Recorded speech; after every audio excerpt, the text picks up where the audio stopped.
Welcome to the Beyond the Bestseller podcast. I'm your host, Kelly Schuknecht, and today's guest is Nadia Owusu, author of Aftershocks. Welcome, Nadia. Thank you. Thanks so much for having me. So I was mentioning to you before we started recording that your book was one of the ones that I had researched before I even started this podcast, or like right at the beginning of my podcast.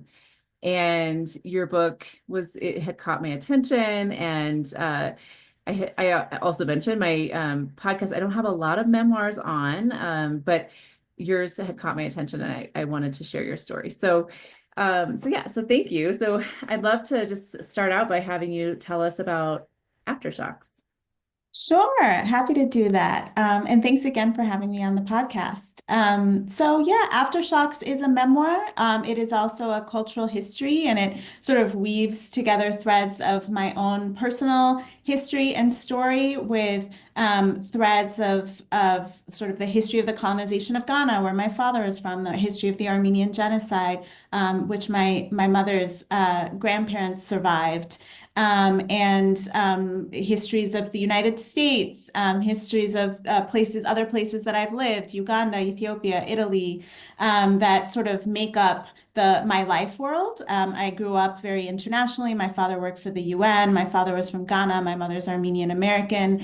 And I had this sort of hopscotch childhood where I got to see a lot of the world, and also along the way sort of um, uh, had a lot of space to sort of think about the ways that the kind of histories that shape us and surround us sort of influence our own personal stories and the ways that our lives play out. And so that is kind of a big theme in the book, the way that we carry history with us in our bodies, into our lives, the ways that we enact history, even if we're not aware of it, Mm. um, and sort of through the lens of my personal story and personal experience.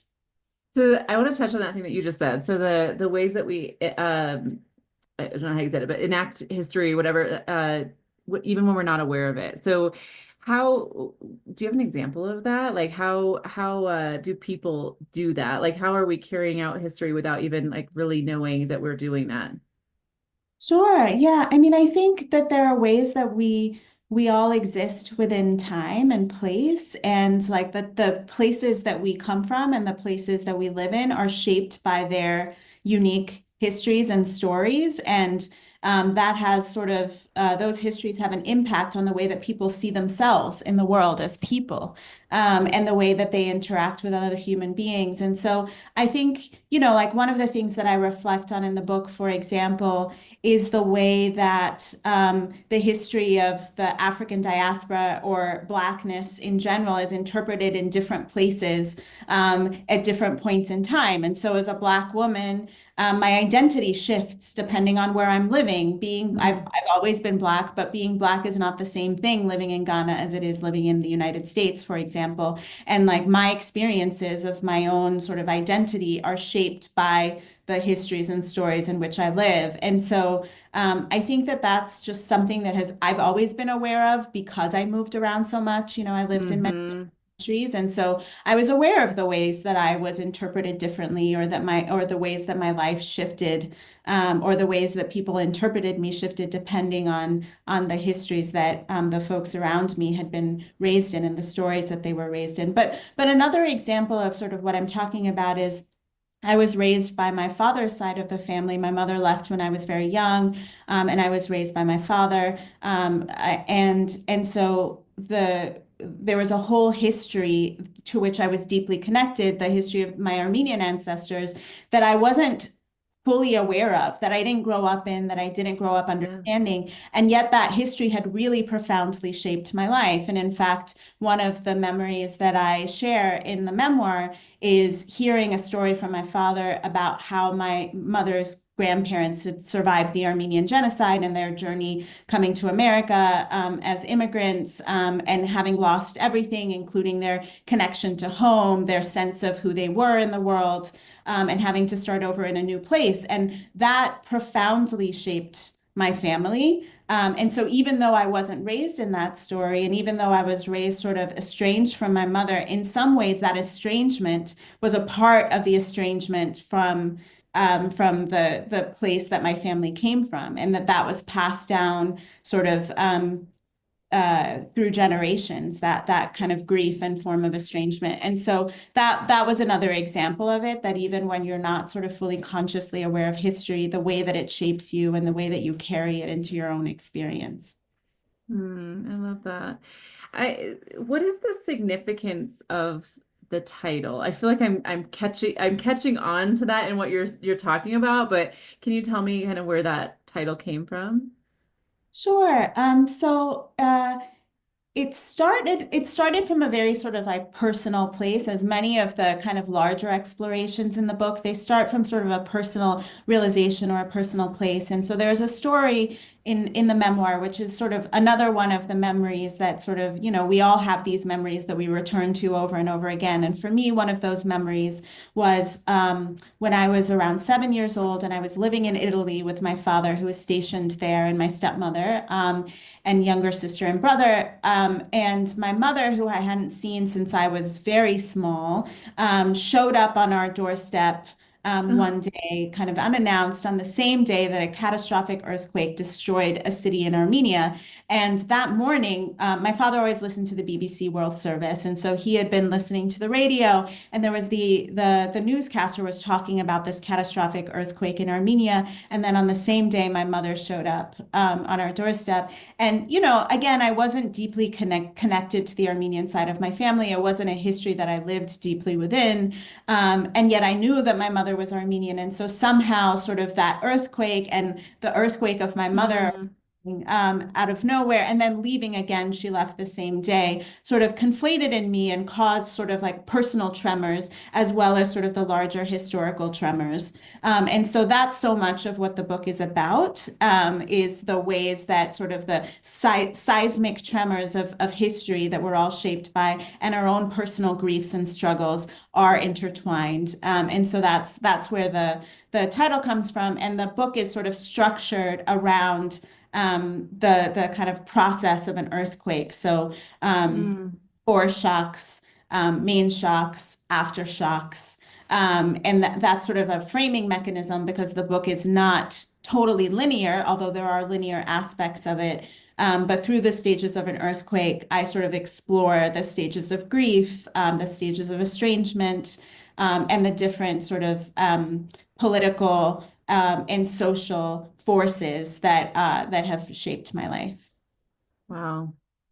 I yeah, I love that. So, what brought you to write this book? I feel like I I have no idea how old you are, but you look very young, and writing a memoir, it like what made you want to tell this story? Sure. Yeah, people sometimes say that that writing a memoir is usually something that they think of an older person doing. But for me, writing has always been a way to process the world, and I think that's true for many writers. And whatever form that art takes, it's sort of your way of making meaning and making sense and coming to understand yourself more deeply. And a memoir, I'll say, is very different from an autobiography of, a famous person, where you're sort of traveling in generally a linear fashion through a person's life, and sort of reflecting on all of the big lessons, and sort of looking back on a whole life. Whereas I think a memoir is different from an autobiography in the sense that it's reflecting on a particular story, a particular moment in time, and really trying to come to terms with it in some way. Hmm. And so that's what this story was for me, and sort of some of the stories that I was really kind of carrying and felt like I needed to figure out how to understand in a different way in order to kind of move forward in my life and move forward in the world. And so it really began as sort of a personal project, a private project. I wasn't necessarily thinking of it as a book when I started writing it. It took about a decade to write in all. Wow. But it was very much a private project, and it was something I would step away from and come back to. But I was always sort of circling around this question of maternal estrangement. And then also, I lost my father when I was 13. He died of cancer. Oh, And so also sort oh, of like what it means to move through the world as somebody who lost both parents very young, but also sort of the ways that my worldview have been shaped both by those personal losses, but also by, the very fortunate childhood that I had of sort of living in so many different countries and getting to experience so many parts of the world, and the ways that that sort of allowed me to kind of navigate those sort of personal tremors. And so for me, it was sort of a way of kind of tying all of those threads together and asking myself what they meant and what it meant for me in terms of what I was going to do next and who I wanted to be. And so I worked on it. I worked on it, as I said, for about a decade. And at the same time, I was sort of writing a novel that I thought was going to be my first book. But over the years, it became very clear to me that this was the book that I needed to write first, and that it was Mm. indeed a book, and that it was a story that I needed to tell, and that only I could tell, and that I hoped that other people could sort of find their own process and own path through as well. I love how you explained the memoir piece because I was wrestling with that in my head as I was thinking about it. I was like, you think of older people writing a memoir, but really the reality of most of the memoirs that I've read have been younger people. Like, so I was like, I know that I'm like conflicting in my own head about this, but like, but then I love how you described it. It was like the like wrestling over a thing. It's not, this isn't my life story. And I've read some memoirs that are like incredibly boring because they're just somebody telling their life story, right? Like, I don't care about your life story. Like, what is the message, right? And so I love how you described that it was like this thing that you were working through yourself, but also the reason I imagine that it became a published book was that it's something that other people will learn from and will be able to relate to, maybe help them process their own um, journey through some of those things that you mentioned. So yeah, I love that. And I didn't, yeah, I was like, I was like, I don't know why I'm putting that like on you that like, it's not about age, right? But yeah, so I love how you describe that. Yeah, Um, yeah. And I think that is a commonly held sure. idea, like, and I think probably I thought the same thing when I started writing it, which is probably why I thought I should write this novel first rather than the memoir. Like, who cares about my life? I think we often ask ourselves that. But then, of course, the way that we understand ourselves is through connecting to other people as well. And so I know that I was very much moved and gained insight from other people's stories, whether like stories that people had told me, family members, friends, but also books, and a mix of different kinds of books. And so I felt like exactly what you're saying. If anybody could take something useful from my own process of making sense and meaning of my life, then it was certainly worth trying to kind of share with the world. Yeah. Well, and another one that comes to mind, I think Educated is considered a memoir, right? Yeah, Yeah, and absolutely. she was I can't think of her name, but anyways, she was very young writing the book also, right? But it was and that book was fascinating to me when I read that. So it's like I've struggled with that whenever I read a memoir that I like I've just got to the point where if I feel like it's self-indulgent, like the writer was self-indulgent in the writing process, I will just stop reading it because I'm like, this is just, I'm not getting anything from this. But a memoir that's done well, you're reading it going like, I really want to like I have to know this story, right? Like it's not about the author telling their story, it's about what they learned through it and what they're teaching through it, and what the reader can take away from it. So yeah, I'm glad that that came up and that we talked through that a little bit. So do you feel that like the end result when you finished that book, were you able to get through all of like process all of that you were processing, and like do you feel like it was helpful for you to get that story out? I'm sure you didn't it wasn't like you said, it was a personal project. It wasn't for the world, but in the end it became something that is available to the world. But do you feel like it met your own personal kind of goal with the writing process? Yeah, that's such a great question. And I do think, for me as a writer, and I know that this is true for a lot of other writers as well, is that, of course you want to share your work, and you want other people to read it, and you hope that, even one other person might be moved or changed or inspired by something that you write, or find beauty in it, or laugh, or be moved in some way. But I think the biggest thing that a book does, and especially like a book being sort of a long form and sort of a long-term commitment, is it changes you as a person. And it allows you to walk through the world in a different way, and to kind of think about your place in the world and who you are. And even if you're writing fiction, I think you're always trying to work through big questions or big ideas that you're holding through the lives of other people. And so I think certainly, this project, I've been sort of writing to know what I think, or writing to understand myself since I was a child. And so I definitely feel that I have been profoundly changed by the process of writing this book. And an example of that is, I began writing the book before I had reconciled with my mother. She and I were estranged from when I was 13 and my father died until I was in my late 20s. And so,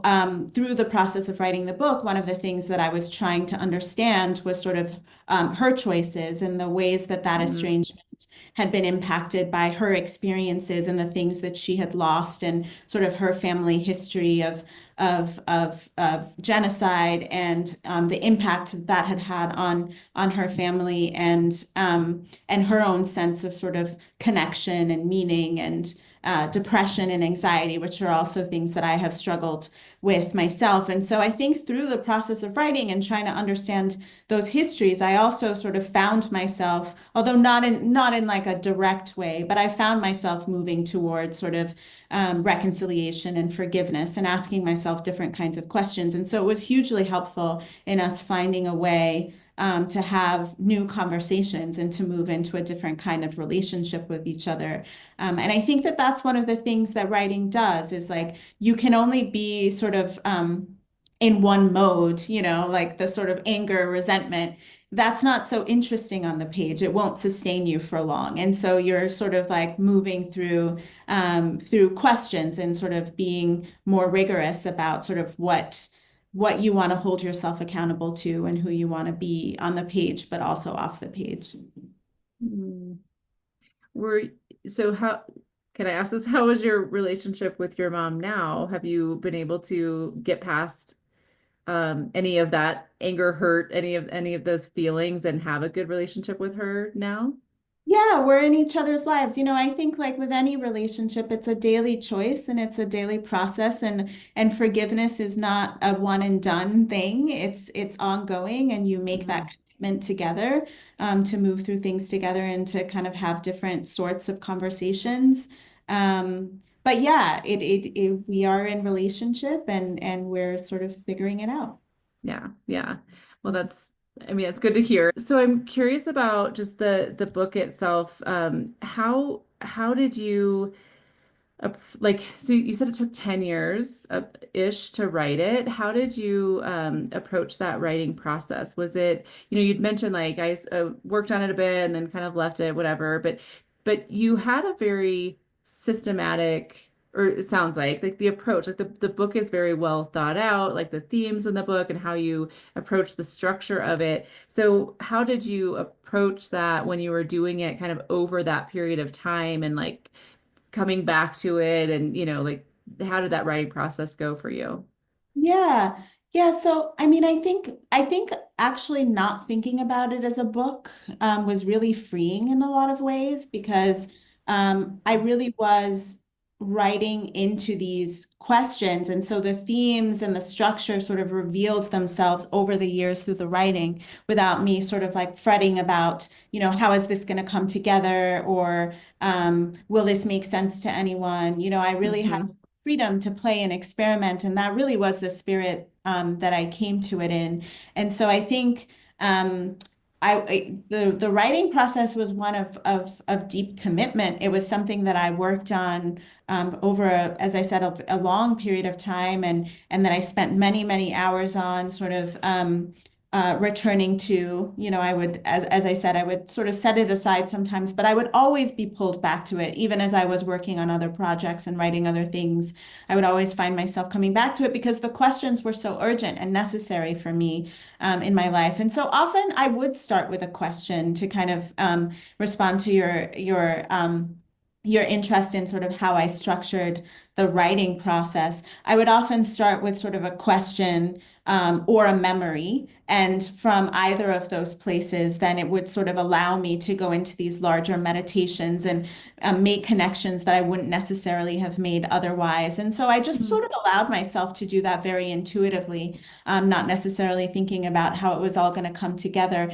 And it was only after I sort of decided that actually, I think that there is something in this material that might be shaped into a book project that I started to think about structure. But the thing about it is that if you work on something long enough, threads begin to reveal themselves to you. And so some of those questions about sort of how to structure it kind of emerged from the work itself. And sometimes it can be really useful, in this process.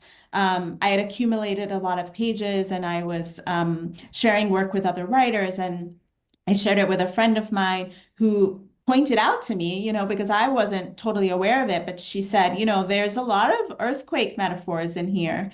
And maybe Mm. that's something that you could play with structurally. And so it was her pointing it out to me. I wasn't fully aware of it, but her pointing that out to me and that it emerged actually from the work itself. It wasn't something that I sort of forced on the book, but it happened very intuitively and organically. And but once I saw it, I could see how it had a lot of potential for structuring the book. That's really cool. It's just interesting. I always wonder that when I read books that are really kind of almost like poetic in their approach. I'm like, how in the world did they like go through that? Like, how did they come up with like this, this theme or this, this approach to it? Because I don't write like that. I'm just so much more like I'm just not poetic in my writing. So I'm always fascinated by that. You, at what point did you realize that this was a book? Like, so you weren't writing it to be a book, but well, I guess you mentioned the one thing that you started writing or started thinking about writing a fiction book, and then you decided that like you needed to get this book. So was that point? Is that you realized like this was a book that you had kind of in the works? Yeah, definitely. So I was turning 30 and I had this sort of understanding, I was asking myself what is something that you would regret if you didn't try. And I had always wanted I've always been a writer. I've always I can't remember not writing to kind of to work through things.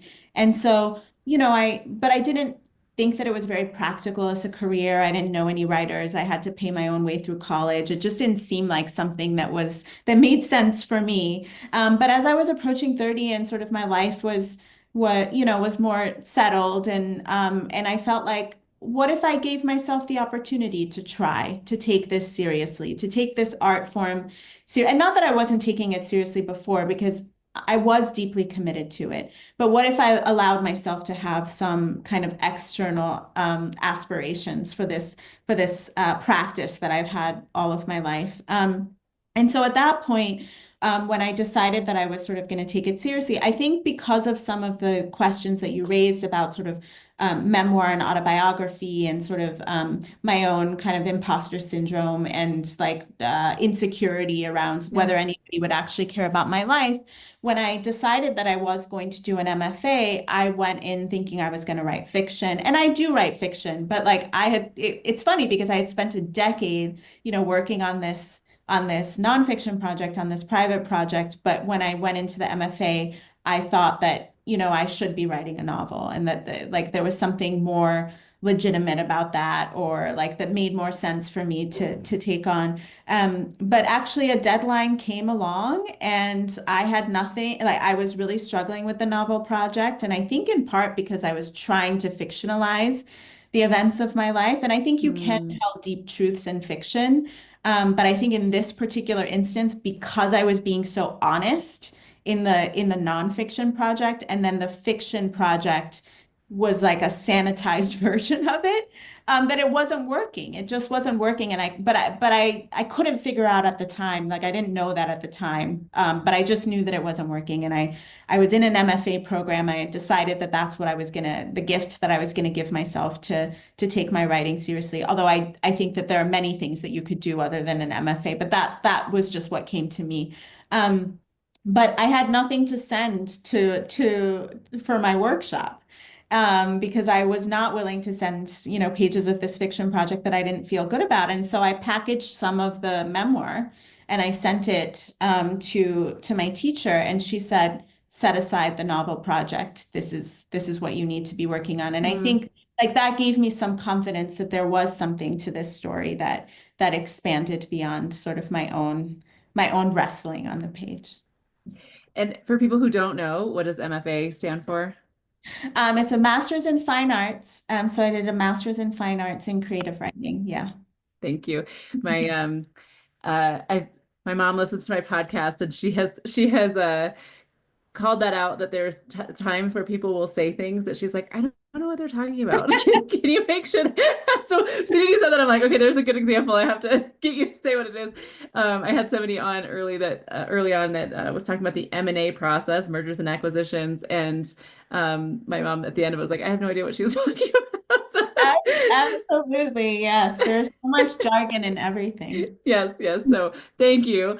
Um, so I'm curious about, you mentioned the nonfiction. So this was the nonfiction book that you wrote instead of the fiction book. Do you still have the fiction book in your mind? Is that have you published a fiction book, or is that something that you want to work on at some point? Yeah, so the book that I was working on at that time, I think it just wasn't working, for the reasons that I explained. But I do love fiction, and I have always written both, fiction and nonfiction. And I've written some short stories, and I've published some poetry, and I've written a lyric essay chapbook. So like in terms of genre and form, I love to kind of move around, in genre. And I am working on a novel now. It's a very different novel, than the one that I was writing Okay. before. And it is, it's engaged with questions that I care deeply about and that I think a lot about, and that I'm wrestling with in my life. But the characters are very not me. So I've given sort of these questions to other people, which is fun, and has been fun to work on over the past few years. Yeah, nice. Well, I look forward to seeing if you do come out with a novel someday. But I do want to mention that your book is an editor's pick on Amazon. So I mean, I think that's a great accomplishment. Like, you wrote this book without even really intending to put it out there into the world, and clearly it is resonating with people, and that it's people are interested in the story. So it's a great. I haven't read it myself yet. I do notice also it's available on Kindle Unlimited, which I also like to mention on the podcast, because anyone who is enrolled in Kindle Unlimited can then download it for free. So it's great that you have it available in that way. So yeah, so that's a great. It's great that you shared your story, and that definitely people are enjoying reading about it. I feel like it's weird when saying enjoying when it's like a story that's like, it sounds like there's some heartbreak in there too. So it's like, it's hard to like say that people are enjoying reading about your heartbreak, but you know what I mean. Yeah, and first of all, thank you so much. That's very kind, and I appreciate the support. And for having me on. It's always nice to talk to people, about the book, and yeah, like there is heartbreak in there, but there is also joy, and there's laughter, and it's a life, and so hopefully people can find that there as well. Yeah. Well, I will link to the book in the show notes. Is there any other way that readers can find out more about you, Nadia, and anything that you're doing that you would want them to be able to connect with you online? Sure. I have a website. It's nadiaawusu.com. Great. Well, we'll also share that link in the show notes. So thank you so much for coming on and talking with us about your book and your writing journey. And it was great to get to know all of that. So thank you. Thank you. Thanks so much. Nice to talk to you. For a community of women writers to support and inspire you on your journey, join the Author Power Circle. Connect weekly with fellow authors, stay accountable, and move your book forward in an encouraging community. Learn more at kellyshuckneck.com.